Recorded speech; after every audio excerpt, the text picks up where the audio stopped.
ನೋಡ್ರಪ್ಪ, ಇಲ್ಲಿಂದನೇ ನ್ಯಾಯಾಧೀಶರಿಗೆ, ಸುಪ್ರೀಂ ಕೋರ್ಟ್ಗೆ ನನ್ನ ಸಾಷ್ಟಾಂಗ ನಮಸ್ಕಾರ. ಇಲ್ಲಿಂದನೂ ಹೇಳ್ತಾ ಇದ್ದೀನಿ, injustice will not be flown from the seat of justice ಅಂತ. ಸೊ ನಾನೇನ್ ತಪ್ಪು ಮಾಡಿಲ್ಲ ಅಂತ ಕೂಡ ಹೇಳ್ತಾ ಇದೆ.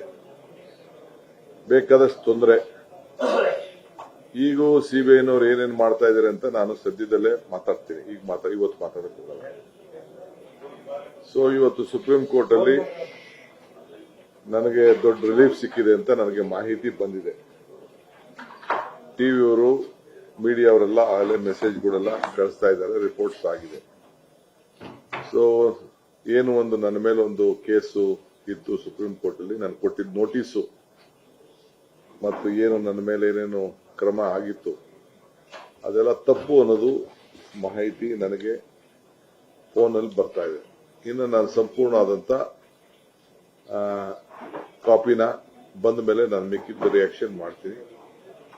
ಸೊ ನನಗೆ ಜೀವನದ ಈ ಕಷ್ಟದ ಜೀವನದ ಒಂದು ಅತಿ ದೊಡ್ಡ ಸಂತೋಷವಾದಂತ ಒಂದು ದಿನ ಇವತ್ತು.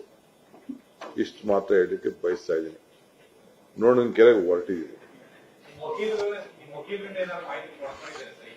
ಇಲ್ಲ, ಮೆಸೇಜ್ ಕಳಿಸಿದಾರೆ ನನಗೆ ವಕೀಲರೆಲ್ಲ. ಇಲ್ಲಿ ಕೂತಿದ್ದಂಗೆ ನನಗೆ ಫೋನ್ಗಳು ಸುರಿಮಳೆ ಬರ್ತಾ ಇತ್ತು. ನಾನು ಎಲ್ಲರಿಗೂ ತಿಳಿಸ್ದೆ, ಎಲ್ಲ ಮೆಸೇಜ್ ಕಳಿಸಿದ್ದಾರೆ.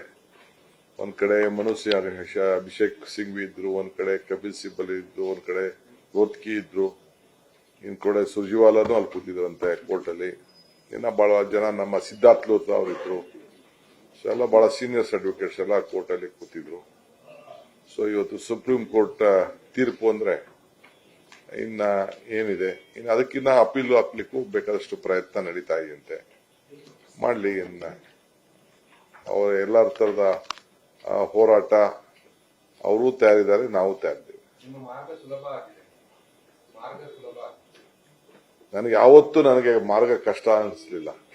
ನಾನು ಇನ್ನಿಂದ ಜೈಲಿಗೆ ಹೋಗುವ ಬಹಳ ಆತ್ಮವಿಶ್ವಾಸದಿಂದಾನೆ ಒಳಗಡೆ ಹೋಗಿದ್ದೆ. ಇವತ್ತು ಹೊರಗಡೆಯಿಂದ ಕಳಿಸಿದ್ದಾರೆ ನನ್ನ.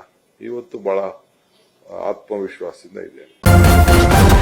ನ್ಯೂಸ್ ಫಸ್ಟ್, ನಿರ್ಭೀತಿಯಿಂದ ನಿಮ್ಮ ಪರವಾಗಿ.